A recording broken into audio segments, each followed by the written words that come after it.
ఆమె చేపట్టుకొని లాక్కొని లోపలికి తీసుకొచ్చాడు. సో నేను వెనకలోనే వచ్చాను. వచ్చి ఇక్కడ కూర్చొని జమీన్ రైతులో నువ్వు నా మీద నన్ను ఒక అరాచక శక్తి అని 6 పేజీ రాసావు, ఈరోజు నేను పొడి చేసిపోతాను, ఈసారి 3 పేజీలు రాసుకొని మాట్లాడటం మొదలుపెట్టాడు. చాలా వల్గర్గా, చాలా అసభ్యంగా మాట్లాడాడు. ఆయనతోటి వచ్చినవాడు కూడా అదే మాదిరి మాట్లాడటం మొదలుపెట్టాడు. ఒక 10-15 నిమిషాలు కొంచెం ఇబ్బందికరమైన వాతావరణం సృష్టించారు.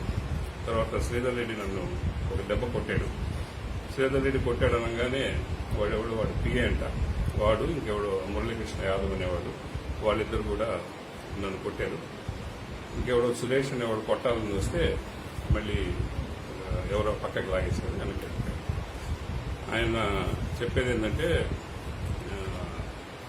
నన్ను ఎవరేం చేయలేరు, నేను అధికార పార్టీ ఎమ్మెల్యేని, నువ్వు ఎస్పీకి చెప్పుకుంటావా, డీజీపీకి చెప్పుకుంటావా, లేదా జగన్కి చెప్పుకుంటావా, ఎవరికి చెప్పుకుంటావో చెప్పుకో, జగన్ కూడా నా ఇంటికి కూడా బేకలేడు, నేను అధికార పార్టీ ఎమ్మెల్యేని, నిన్ను చంపేస్తాను అని బెదిరించి వెళ్ళిపోయాడు.